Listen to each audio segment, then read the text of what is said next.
Hey everybody, happy Sunday. So my original plan, the video that I've been planning this whole time for like a little Sunday ramble or whatever the case was going to be, and I've tried to record it multiple times as I wanted to kind of chat about what the MLB was up to and kind of where they were and kind of where I stood in relation to that. But the thing is this, I'm kind of fed up with those guys and they're doing their back and forth. And every single time, I swear to you, every single time I sat down to try to record something, then something else would come out that would contradict the thing that was the latest prior to me sitting down. So after a while, I just threw my hands up and said, okay, I'm going to wait until there's a decision made. Either they cancel the season, or they vote on it, or the commissioner mandates a season, or they figure out a thing, or figure out a date. At this point, everything's in play, everything's possible, and truthfully, even as a baseball fan, and I wanted to go into a whole conversation about, how long I've been a baseball fan and kind of my background in it and everything. But at this moment, as far as this Major League season, no matter what happens, it's going to be bastardized. So I really don't care. I'll watch it if there's some baseball to watch, but I'm not going to worry about it one way or the other. But there was something else I did want to talk about, and fortunately, yesterday allowed me to have a little bit more hands-on experience with it, so I was able to chat on it more. So the subject of the video, hopefully you're seeing from the topic, from the title, is that I want to talk about the virtual Sports Card Expo, and that actually happened on Friday and Saturday this weekend. Now, why am I talking about it after the fact? Well, because this isn't a promotion video. I'm not here to promote it. I'm here to talk about it from the perspective of an attendee and someone who was interested in seeing how it was executed and pulled off. So let me explain what it is first. The expo that we have in the Toronto area, and it's usually at the exhibition center over in the edge of Mississauga, over near the airport, is usually twice a year. Usually you'll have one right around late April, early May, and then another one that'll happen in November. And the thing is, obviously this year, the one in May didn't occur. And the original plan was to have it at the beginning of May, and I was never able to talk about it because it didn't happen. So with that said, the owner of the expo decided to then start looking into, once it became clear that wasn't going to happen, the convention center had been closed for a while, things were getting canceled one after another, and we're still in that stage now. And it's an interesting thing because obviously, I've seen on YouTube some people talk about, in Texas they opened up to do some card shows and stuff, and it's like, well, we'll see. There has been a spike in cases, pandemic cases in Texas, so it's one of those things like, we're going to find out in the next couple of weeks whether that was a good idea or not. But in Ontario, we've tried to be cautious. Now, are we perfect? Absolutely not. However, they realize that a lot of folks wouldn't be interested in traveling and to attend, and then they usually have exhibitors from the United States. So crossing the border to try to do something like this would have been almost impossible. So realistically, canceling the expo was the right move. Originally, it was like postponed, but then realistically, the earliest they can even consider it is the fall. With all that said, then it became like, well, what else can we do? Or what else can the owner do? So the answer was to try a virtual expo. And I'll begin by saying they managed to whip it together in about 5 or 6 weeks. From concept to finding a platform, to getting dealers on board, to setting up a way to register people. So in all things considered, they were able to do a lot in a very short period of time. So I always begin with that. Let's make clear that this was whipped together. So I'll give you kind of the overview first. I'll say kind of what my general thoughts, and then I'll be more specific. I would give it, if I was going to give it like a rating, I'd give it like a 7.5 out of 10, give or take, maybe a 7 out of 10, because was it perfect? No, it wasn't perfect, but considering it was basically a pilot and a first-time attempt, I think they did very well considering the technological challenges they were facing, the fact that the dealers didn't necessarily know how they were going to approach it, and I'll talk about that in a minute, and the attendees didn't know how to approach it necessarily. So everybody had kind of a bit of a wait-and-see approach, and some people were really concerned about, like, well, how is this going to be? Because it's virtual. And part of the whole thing with the expo is the experience of being able to be there and interacting with other collectors, interacting with dealers. And I've always kind of taken advantage of that, where the last couple of years it's been less about what I buy and more about hanging around with people that I already know, that I've had long-term conversations, relationships with, and that's been a part of the thing. Well, in this case, you don't have that necessarily, but they were able to do, not necessarily an exact facsimile, but they were able to do something, which I'll explain in a minute, that did a pretty good job simulating it to the best of your ability and potentially expanding the reach of one of these virtual expos beyond the normal confines that the physical one would have. So because of the short timeline, they were able to get maybe about 50 or 60 dealers. And what I'm going to try to show you, hopefully I've got a little bit of a screen capture. The show was already over by the time I took the screen grab, but this is just like a front page here that normally would have been the login. There would have been a link to get into it. And I'm scrolling down to kind of show you some of the exhibitors, as far as corporate exhibitors, and as far as dealers that were involved. So I believe they had about 50 or 60 total, which is a pretty good turnout considering it was the first time trying something completely new on a totally different platform in a format that nobody really had any understanding of exactly how to approach from the beginning. considering that, they did pretty well. And also, I believe, from what I understand, they were able to get about 5,000 or 6,000 registered attendees. Now, obviously, I would be very surprised if they actually got that many to go. And one of the other things, hopefully, you saw when I was scrolling through it was that they had a lot of planned events. So they were able to have, and I will share a screenshot with you of the perspective from a viewer standpoint, which I was able to capture. I took a picture with my phone to show you kind of what that looked like. I wish I had taken a screenshot. It would have looked a little better. But the method behind it was that you had several different areas that you could attend. You always started off at the beginning in like the main area where you could do some chatting and whatever. And obviously some people took advantage of that to like spam it with things and whatever. But if you got past that point, you could see different exhibitors, and exhibitors had their own virtual booths. Now this is where it gets interesting. The platform is one that I hadn't dealt with and I wasn't familiar with, but apparently it's one that's normally designed for trade shows. Well, it turned out it was pretty decent for what it was. I was actually very impressed, considering I'd never heard of that platform, that it seemed to do a pretty good job holding up as far as giving the different options and being able to run a lot of different things at the same time. So what you'd have is you'd have these events that would all happen in the stage area, quote unquote, which is basically a video feed where you could do interviews, where you could do like live podcasts, where you could do this, that, and the other thing. And that was a way of presenting it to people. So anybody could just go over there and visit. And the show itself, for most attendees, was free. But they did have some autographed guests, kind of similar to what you would have at the normal expo, including VIP packages and all that. And a lot of the VIP packages, in order to kind of make up for the fact that you're not in physical proximity, for some of them, you could actually buy a VIP package that would let you not only get an autograph item from like a Reggie Jackson, or I think Kevin Nash was there. I believe Austin Matthews had a thing there. I don't know if they were all signing, but I remember these were some of the names that were on there. But you were actually, and Phil Esposito was another one, and you were actually able to have a brief interaction. They would have basically set up a little quick video call within the platform so that you could briefly chat with the athlete in question, and they would have the ability to chat with you, maybe answer a question or two, and then you'd also get a signed item as part of the overall VIP package. So that was kind of a cool value add for people that like to have their autograph. It's not the same, obviously, as being there in person, being able to talk a little bit for even for a couple of moments, and then being able to shake their hand and then walking off with your signed item. That would be the ideal. But in a pinch, given the circumstances, this is kind of a cool way of you still get a little bit of that interactivity, and because you're still using a webcam, you're still getting a little bit of a face-to-face. They can see you, you can see them, and you can kind of respond. Body language is all part of it. You know, that's all part of the deal. So that's one interesting element. Now let's talk about the booths themselves and how that operated. What made that interesting, what this platform kind of did, and this is kind of what I was looking at, and I was curious how this was going to be executed. I didn't get a chance to see it on Friday, but I was there for a good chunk of time, several hours on Saturday. And what I experienced was I went through different booths, and what you learned is that some dealers weren't comfortable yet with the whole idea, didn't understand how to approach it, because they would be like at a booth, and what you'd see is basically this. So they'd be sorting cards or writing something down or doing something, not really interacting. Because what happened is, and this is where I'm going to put the picture up. So in this example, the picture you're seeing, it's myself with one of the dealers of meat who I knew already from the expo in the past, live and in person, prior expos.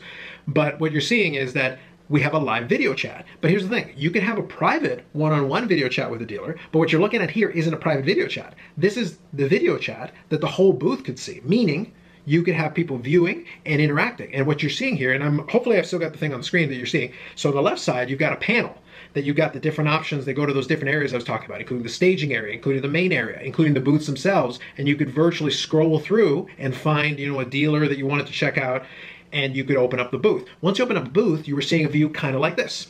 Most of the time, it would be the dealer themselves in kind of the main window, and you'd see the video for that, kind of similar to what you're seeing here. But what happens is you could ask to be included as part of the video feed, and then the dealer in question could see a queue of people watching, and also a queue of people trying to, you know, be added into the video feed. And if they agreed to that, they would be brought on, and you could have a multi-screen person, I think up to 10 people at one time. And what effectively you had, and this is why I thought it was very interesting, the platform, what you had in effect was a live stream. And what's cool about this whole thing with the platform is that you basically combine things that already exist. You already had like virtual card shows like with Instagram. That was the thing that I've seen a little bit of, and that's kind of one format. And then also I've seen people do live auctions on YouTube, for example, and you do a live stream, and you know, you interact with the chat, you interact with, you know, via video and all that, and then people are able to like bid on things and chat with you and maybe try to make a deal, negotiate, and do all this. And that already exists. But this was a situation where you're able to combine that. So in effect, you had about 50 or 60 of these live chat feeds happening at the same time.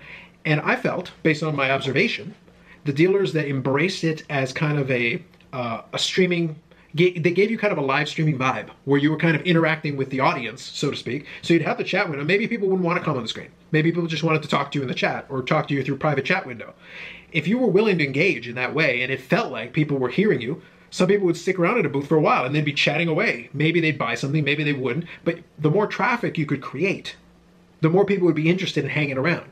And people that hang around, at least it gave you a shot at potentially selling something. And I saw some of the dealers that kind of were able to create this interactive live streaming vibe found more success than those ones that kind of just kept it as like a transactional thing where they would just kind of sit there and just kind of stare into the camera until someone would engage them. So they'd be waiting for engagement from you rather than initiating the engagement and trying to kind of encourage you to participate. Even if in some cases, for some of the dealers, that was, well, hey, if you want to come on and ask a couple of questions, we can chat for a bit. Even if the person's not buying anything, just creating that dynamic meant that you would have a lot more interactivity in the booth. And I can tell you from experience from that screenshot I showed you, I bought some stuff from Amit, the dealer that you saw in the picture, who, like I said, I've had a relationship with prior to, and I've chatted a little bit here and there. We chatted for hours in that booth. And I basically was on the live feed for a good chunk of time, and other people would come in, come and go. And then I invited one of our friends to come on, and they came and chatted, and we had about 4 or 5 people at one time. And I had already bought the items that I wanted from him directly from his ComC. And actually, that leads me to the other part, but I want to finish this point first. By creating that, other people, though, would come in, and they'd be in the chat window, and they'd be chatting away, and they'd be interacting with me, and they'd be interacting with Amit. And even though, like, I'm not doing any dealing, I'm just there as an attendee and as a buyer. But in effect, by having us kind of chatting back and forth, and I was sharing some stories with some folks and chatting about different this, that, and the other thing. Well, by doing that, you were creating a more engaging product. And guess what? Some of those people probably were hung around for a while, enjoyed themselves, and maybe they didn't buy anything that day. But if they were interested in whatever was being done, because Amit did a very good thing, which another one of the dealers, Jeremy from Sports Card Live, who was another one of the booths, who has a YouTube channel, the same name, Sports Card Live. The thing is, by doing that, he was able to promote the YouTube channel, promote his own business, and also be able to make a lot of sales because he did well. And I'll include a link to a recent episode of Sports Card Live, literally taped yesterday live, and they were chatting about a lot of the other stuff, and I was in the chat kind of throwing in some comments here and there as well. But they both did well, and that part of the parcel of that was because they were willing to embrace that live video feed vibe, and not everybody was comfortable with it, and that's understandable. But what it did do is it opened up a potential huge group of people who normally, if we had been doing the live event, I still would have been chatting with Amit. It would not have been fundamentally different than what we did in the video format. But in the video format, I was able to do it from the comfort of my house. I was able to sit basically in the same chair I'm sitting right now from basically the same angle. I don't know if you can catch that from the picture I showed you earlier. I'll try to put it back up. But basically, I sat here for a couple hours. I had my kitchen's right here. I can just go and get a snack. I had my drink or whatever, and we were sitting there and chatting away. And we were just engaging in conversation. And when I was in the other booth, I actually was able to set up a deal, and then I came on for video to finalize a couple of details, and then that was the first time I got to chat with Jeremy directly, rather than kind of through YouTube comments or Instagram comments or whatever, even though we had a little bit of engagement. So it wasn't like these people were complete strangers to me, but I hadn't had the chance to talk to them as much. Well, while I was at the booth, I was there live and in video. You could see me, I could see them, and we were able to chat and interact. Well, in the course of interacting, we were just finalizing details on a deal that I was already doing. So that brings me back to what I said earlier about how you were set up. The general video and capabilities were the same for everybody. Everybody had the same capability to get a booth like what you were looking at. So if you were a dealer setting up, you could have that exact same thing, and you could have the interactivity if you wanted. You could have the video feed if you wanted, and you could interact with people through video if you wanted. But where some dealers were able to distinguish themselves and separate themselves from the pack and be more successful was they embraced that live stream vibe, which was more engaging to people because you basically have 60 live streams going. So there's a lot of competition. And all of them are dealers who are trying to sell some of their wares. So there's a natural element to try to focus on the transaction. But if you were willing to embrace the conversational element of it and make it an engaging thing, like I said, some people would hang around. Maybe they don't buy today, but maybe they buy down the road because now they have had a chance to kind of see you in an element where you're engaging with people, and maybe they're more interested. But one of the things that these two guys in particular did, because I spent a lot of time in their booth, so I was able to speak to them more than other dealers, although I did check out some of the other ones to see the contrast. They did something very smart, which was each one of them took a different approach, but they were able to pin on their tab, and all the dealers could do this. You could put a link to something. And the more successful ones I found were ones who had a link. So Jeremy used Dropbox, which was very successful. He was able to then send you to Dropbox, which you could open in another tab or another window, and you could scroll through, and you had different categories. So in the game products, graded baseball, graded football, graded hockey, etc., etc. So you could open that up, and then you could see images of the cards. So he took high-res scans of the cards. So if I'm a prospective buyer, I don't want to chat with him right now. I don't want to talk. I don't want to engage right now. I can open it up, take a look. If I see something that interests me, in his case, I was able to see the picture, see what it was, and in there I was also able to see the price he was asking for. So now I could figure out if I even wanted to look into it or consider it. Maybe I want to make an offer. Then I can go back in, I can begin just with the chat window and be like, hey, I'm interested in whatever this card, would you do this price? And then he could respond directly in the chat, or he could respond verbally in the video chat, which happened in a lot of cases. Not necessarily dollars and cents, because if you're chatting like dollars and cents, it's probably best to keep that transaction private. But then you've got an option. And this is where I said the technology part of it became interesting, because each dealer had to kind of find their own way. Because you got this platform that allows you to have video chat, either one-on-one or with the group, make it into a live stream vibe, engage, do whatever. You've got a million ways you can do this. Number one, how many options do you give them for contacting you? Email, maybe you do text message, maybe you do Facebook messaging, maybe you do, there's a private messaging thing inside the platform itself, maybe you do, any way of communication that you could come up with was available, technically. And the same thing with payment. How do you accept payment? Some people had a link to their ComC store. Well, then you could go find the product. Again, you could see it on ComC. Maybe you can negotiate a price. They could knock it down for you, go under their ComC and adjust the price for you and go, here you go, now it's done. You can order it then directly, and then it's in your ComC holdings. Well, then your transaction is done. And the payment already happened there. That's a simple one. Or maybe you send them to their eBay store. Some people found some hit and miss on the eBay store, but it was an interesting experiment. The point is, this whole thing was an experiment because there were no rules. Outside of the fact that you're all using the same platform, how you use it became as important as what you were using. Because some people really had a great amount of success because they went in and they made it organized. Because if I'm trying to find something, but maybe you're talking to 6 people at the same time, either interactively or through chat or through text message or whatever, well, it's really hard to get somebody's attention. But at the bare minimum, if I can check and see the list and I can see maybe you got something I'm interested in, well, then maybe I'll stick around. Maybe I'll kind of get in a queue and get in line and be able to then figure out something with you. But if you don't have anything I want, I can move on. So the dealers that did a better job making it easier for you to figure out if there was something that you wanted, and then be able to interact with you quickly and be responsive enough to be able to get you the details. Maybe you need to do a little negotiation. You can do the back and forth. The faster you were able, or more efficiently you were able to do that, the easier it was to get deals done. And then you were able to potentially do that. And I think the more active you kept your booth, I think the more successful you were, because a dead booth is a dead booth. It's going to feel like that. But if people are around, it's one of those things where, like, I'm not going to take credit for anything, but the truth is, when I was there at Amit's thing, they had people watching. He was kind of hanging out chatting. I came in, and then we started chatting.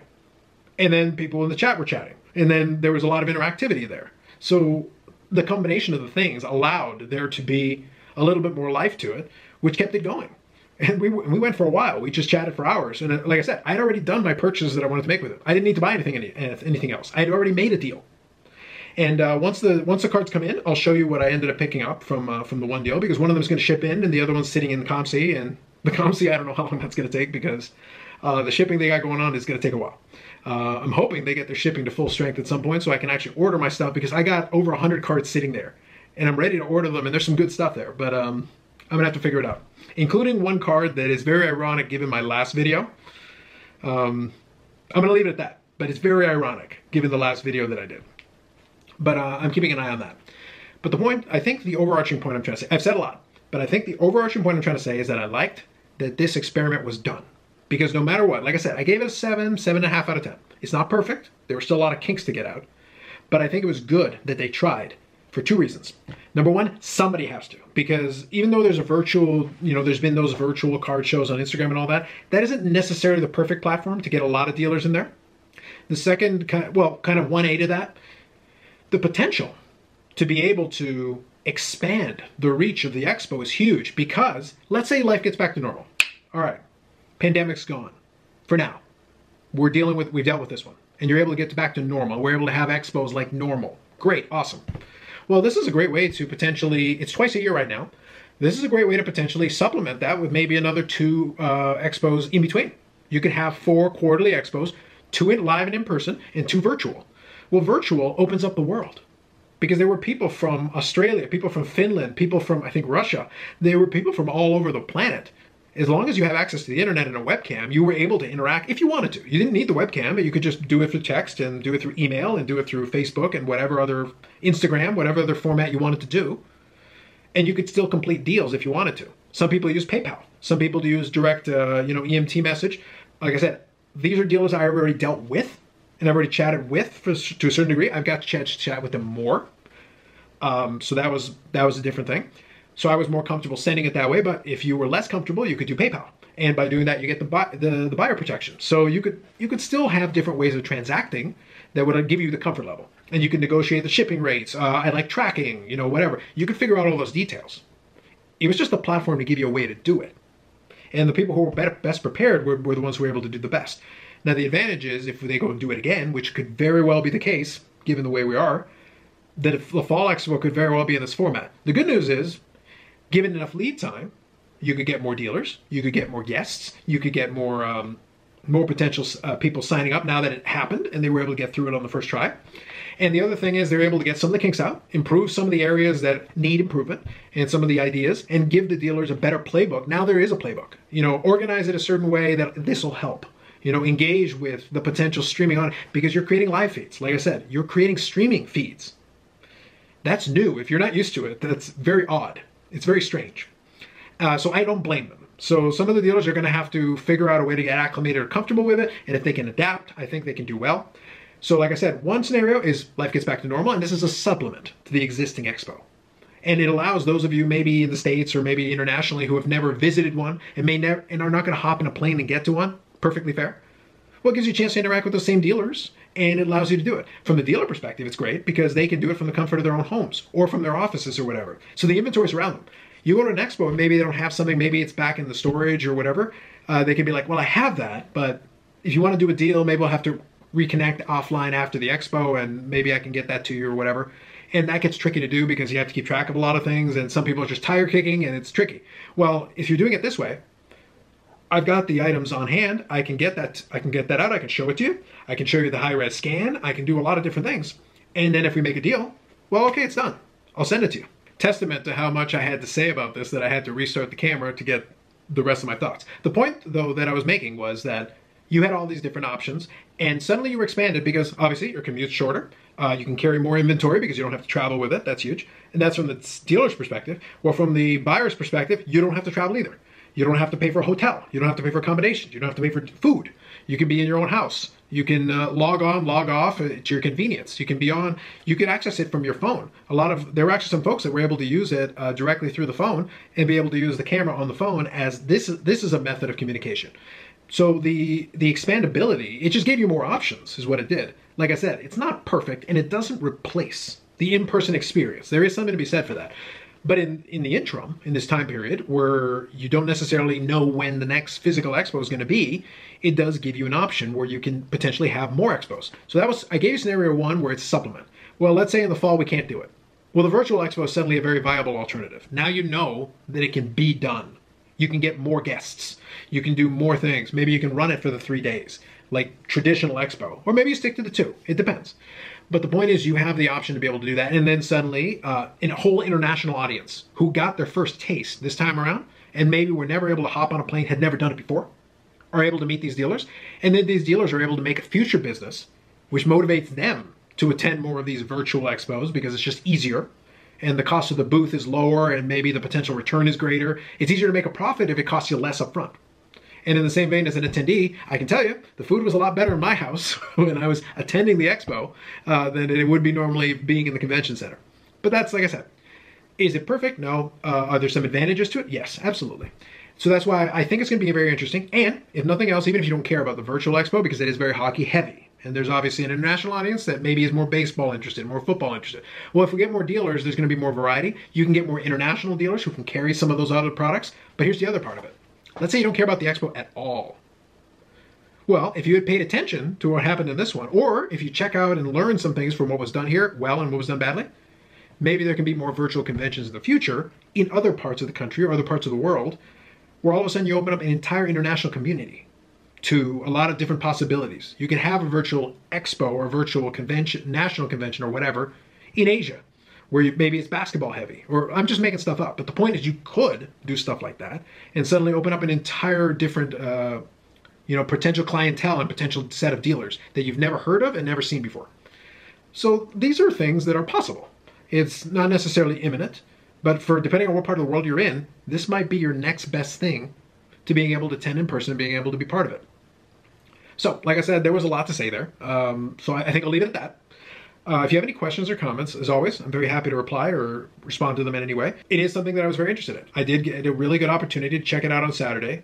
I look forward to potentially a future expo if they come up to it. I'd love to get back to a physical expo, but I don't know when that's going to be. So hopefully sooner rather than later. But at the same time, I'm okay with it. If it's going to be like this for a little while, it's not the worst thing in the world. And like I said, I was able to find some cars that were interesting. I was able to make a deal or two. I was happy with that. And I'll report back once the cards come in, as usual. And I'll be able to kind of show you how that worked out.